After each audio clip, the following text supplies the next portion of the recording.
Portanto, assim como vocês receberam a Cristo Jesus, o Senhor, continue a viver nele, enraizados e edificados nele, firmados na fé, como foram ensinados, transbordando de gratidão.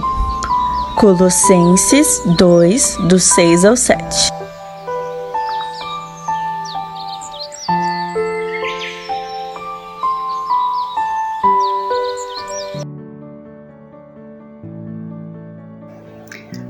Bom dia!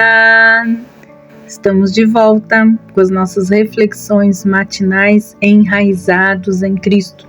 Nós estamos meditando na vida de Davi, o homem segundo o coração de Deus. Por meio da vida do coração de Davi, nós vamos conhecer um pouco do nosso coração e também conhecer o coração de Deus. Hoje o nosso tema é desprezando a Deus. Nosso texto está lá em 1 Samuel capítulo 4 e também capítulo 6. E nós estamos vendo o pano de fundo para a entrada de Davi, o homem segundo o coração de Deus. Nós estamos falando então do profeta Samuel, antes de Davi. E nós encontramos aqui algo muito importante. Quando a arca da aliança do Senhor entrou no acampamento, todos os israelitas gritaram tão alto que o chão estremeceu. Era uma situação estranha, mas também impressionante. Eli era o sacerdote, estava agora velho e cego.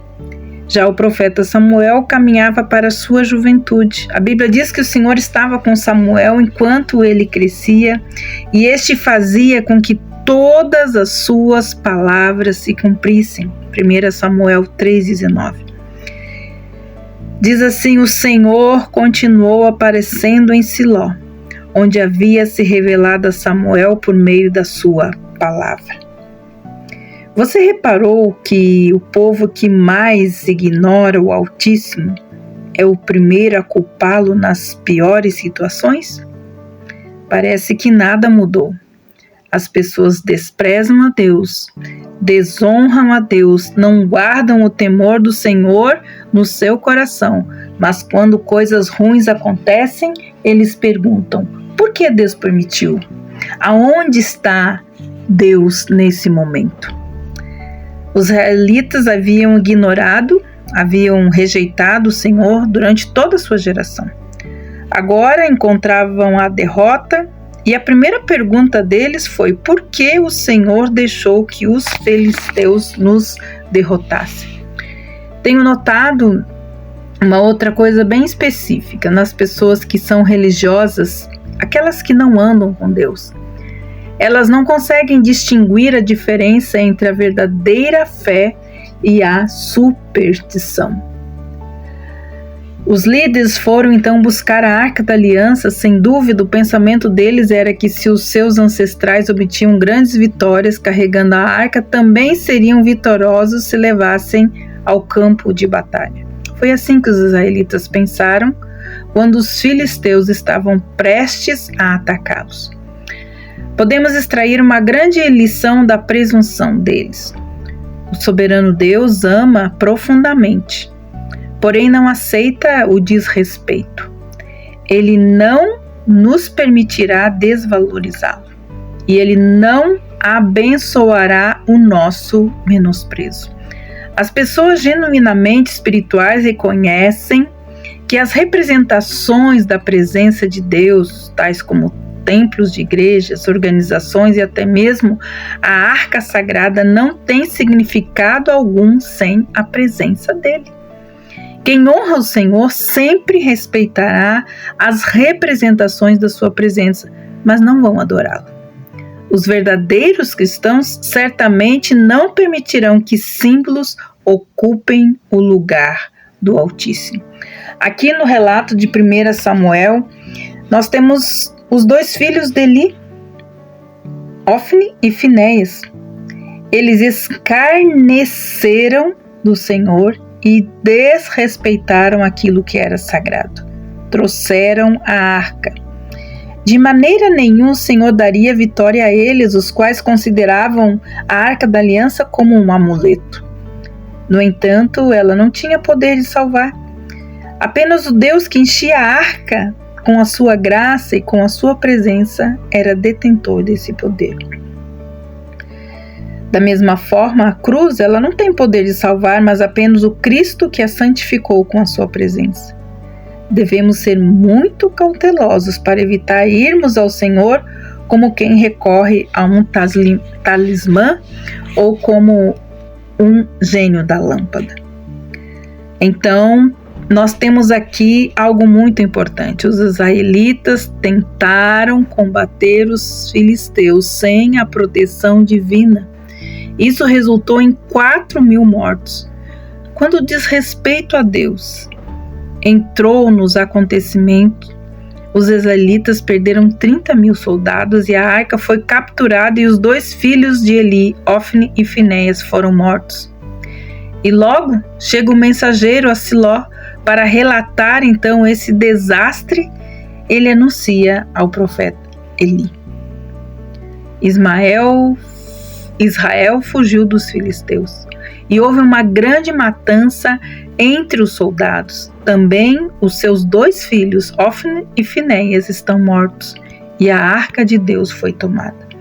A Bíblia apresenta um detalhe muito curioso quanto a isso. Quando o mensageiro mencionou a arca, ele caiu da cadeira para trás. Ao lado do portão, ele quebrou o pescoço e morreu, pois era velho e pesado. Ele liderou Israel durante 40 anos. Olha, que estranho isso acontecer.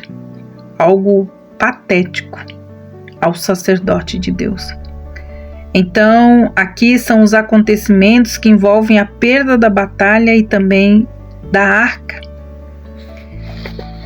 Nós precisamos compreender algo muito importante.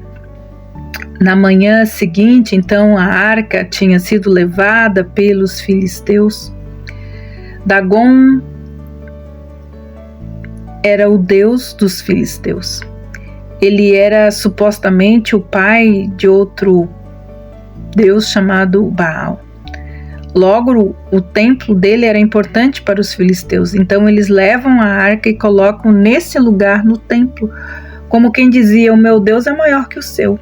Eles simplesmente não sabiam com quem eles estavam se metendo, pois logo na manhã seguinte a arca encontrava-se intacta, mas Dagom estava caído com o rosto em terra, em posição de prostração. Você se lembra de Romanos 14:11?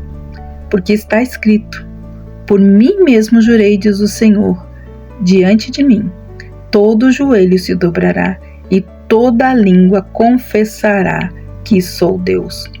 Isso inclui até joelhos de pedra. Deus manda que façamos dele a nossa absoluta prioridade.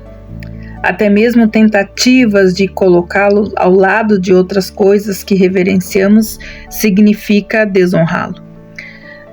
Levantaram novamente Dagom, mas no outro dia, quando eles voltaram lá, ele não só estava caído, mas estava com a cabeça e os pés cortados. Amados, Deus nunca se cansa de se mostrar que é soberano.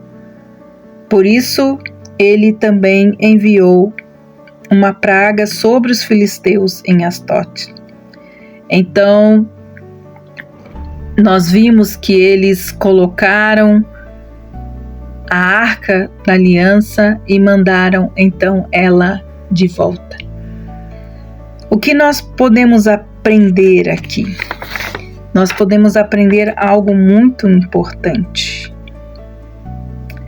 Eles colocaram então uma carroça puxada por 2 vacas que amamentavam, cujas crias ficaram famintas no estábulo, então despacharam as vacas com a arca. Os líderes dos filisteus, obviamente, fizeram todo o possível para impedir que as vacas conseguissem chegar com a arca ao seu destino. Você alguma vez já desejou tanto alguma resposta de Deus que conscientemente ou inconscientemente tentou sabotar a resposta? Vendo certas coisas como resposta, mesmo sem elas estarem lá? Agarrando a primeira coisa que sai da boca de alguém como se fosse uma resposta? Acho que todos nós já passamos por isso. Isso sempre leva a dor, pois acabamos reivindicando uma promessa ou uma situação que nunca Deus nos deu ou nos prometeu.